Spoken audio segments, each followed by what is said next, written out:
Salam kader siap putus, salam sehat.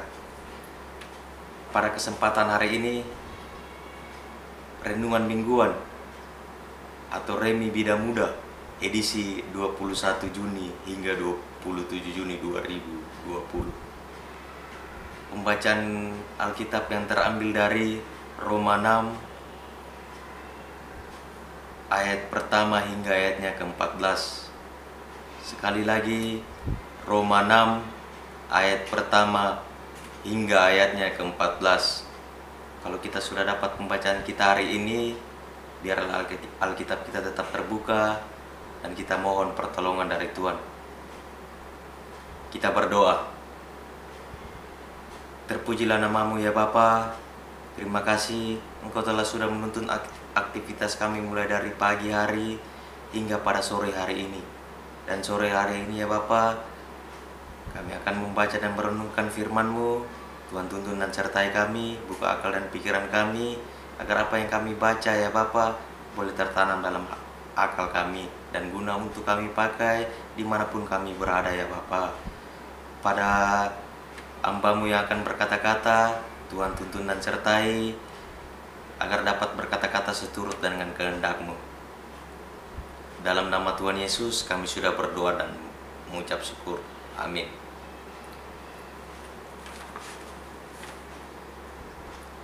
Roma 6 ayat pertama hingga ayatnya ke-14. Lembaga Alkitab Indonesia memberi judul Mati dan Bangkit dengan Kristus. Jika demikian, apakah yang hendak kita katakan?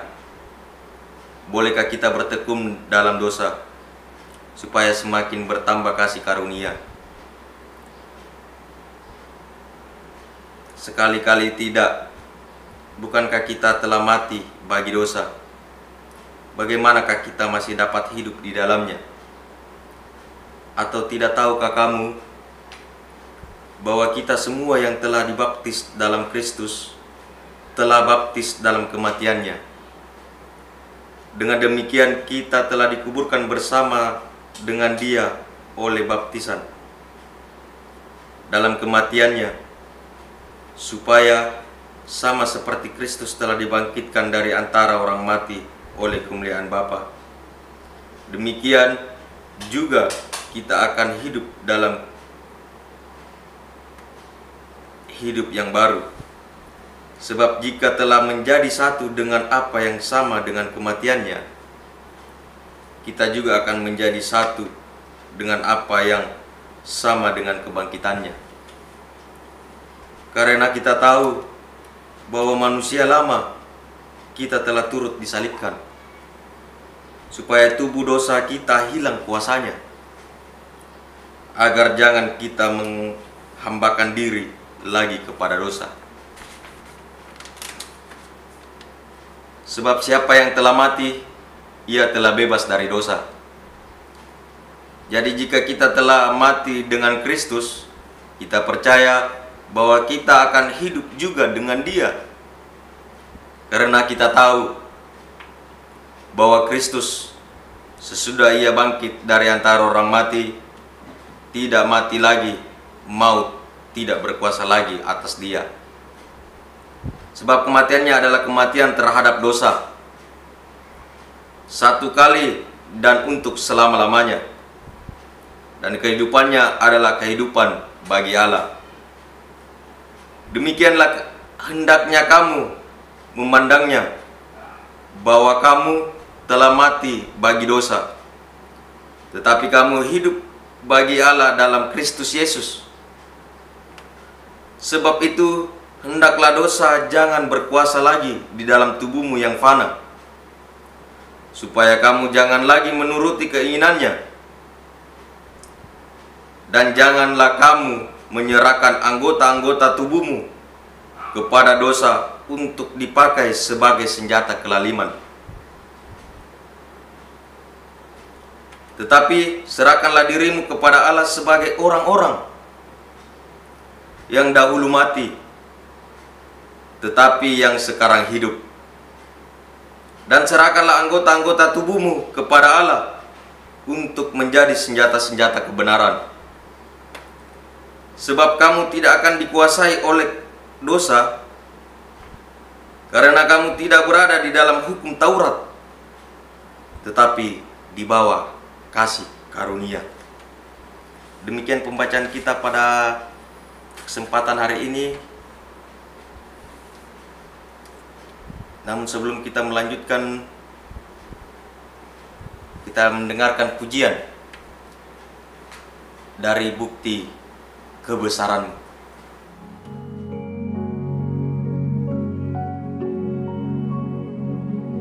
Hidupku menggenapi firman-Mu, tanda mujizat sertai tiap langkahku. Kau bersamaku di dalamku, jadi bukti kebesaran-Mu.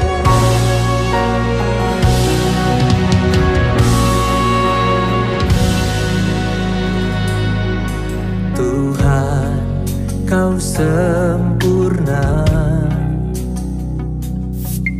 dalam rencana-Mu dan karya-Mu. Ku serahkan hidupku, murnikan dengan Roh-Mu. Tuhan, Kau sempurna dalam rencana-Mu dan karya-Mu. Ku serahkan hidupku, murnikan dengan Roh-Mu. Hidupku menggenapi firman-Mu, tanda mujizat sertai tiap langkahku. Kau bersamaku di dalamku, jadi bukti kebesaran-Mu.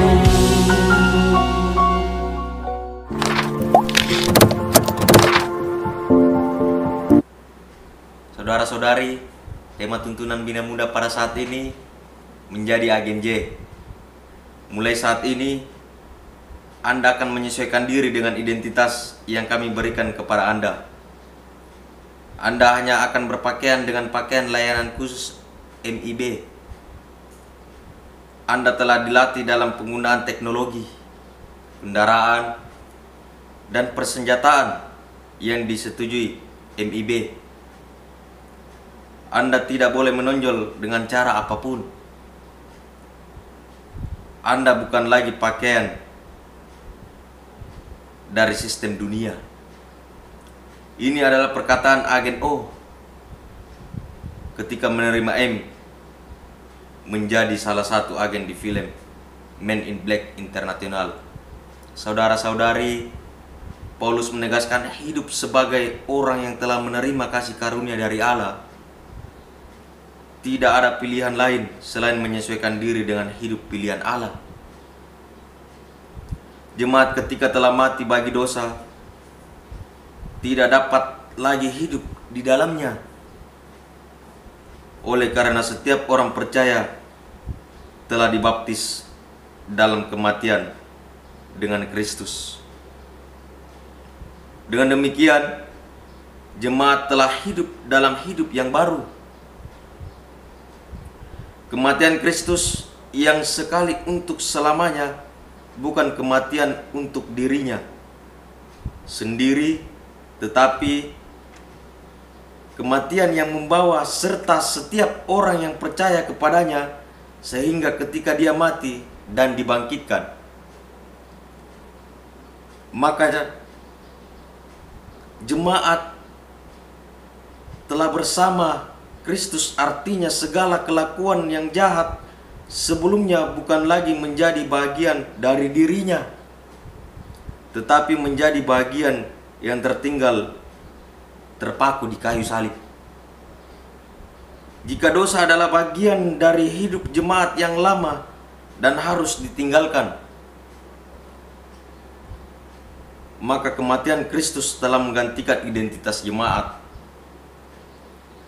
Jemaat bukan lagi menjadi bagian dari dunia, melainkan menjadi dari hidup yang Allah.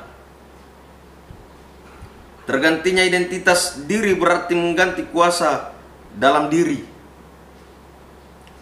Dosa dan keinginannya tidak lagi berkuasa dan memberikan ruang bagi Allah untuk berkuasa. Kita sungguh menyadari bahwa menjadi percaya kepada Kristus tidak otomatis membuat berpengaruh dosa hilang dari hidup. Walaupun dosa bisa tetap tinggal sebagai penjahat,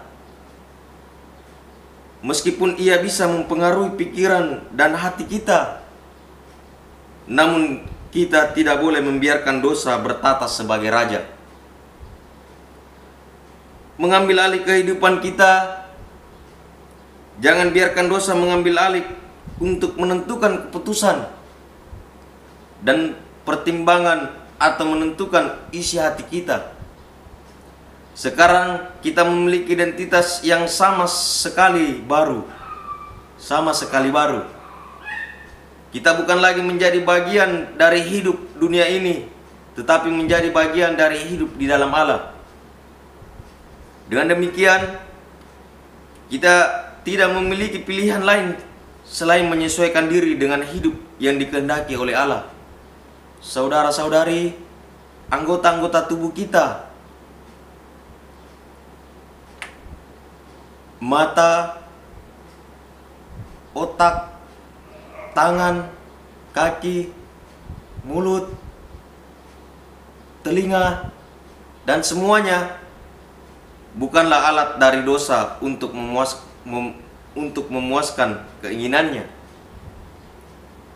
Dosa bukanlah bagian dari kita karena Kristus sudah mati bagian kita. Sebab dengan matinya, dosa terpisah dari kita. Sebaliknya, serahkanlah anggota tubuh ini kepada Allah untuk dipergunakan menjadi senjata melawan balik dosa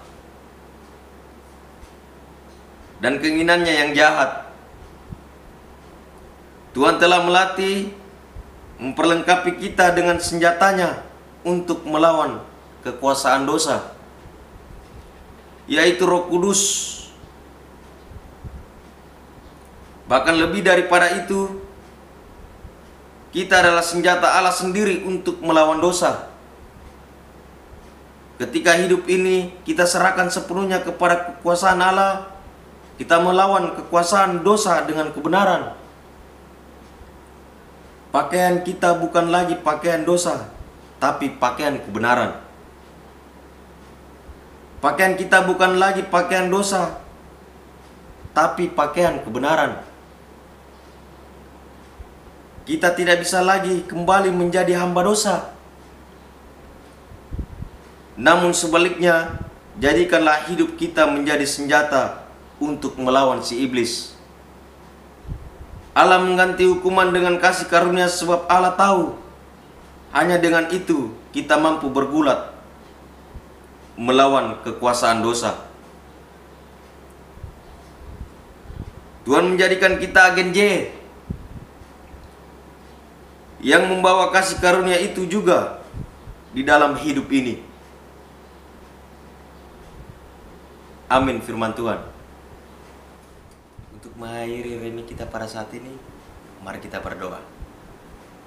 Ya Tuhan Allah Bapa kami dalam buah tata kerajaan sorga, terima kasih ya Bapa, Engkau telah sudah menuntun dan menyertai kami dalam membaca serta merenungkan akan kebenaran firman-Mu. Berkatilah semuanya itu ya Tuhan, agar kami boleh mengaplikasikan dalam kehidupan kami sehari-hari. Ya Tuhan Allah Bapa kami dalam buah tata kerajaan sorga, kami berdoa untuk persekutuan yang Engkau anugerahkan kepada kami. Kiranya Tuhan tetap menyertai agar dari dalamnya kami dapat memaknai dan menyatakan karya penyelamatan-Mu. Di dalam nama Tuhan Yesus kami sudah berdoa dan mengucap syukur. Amin.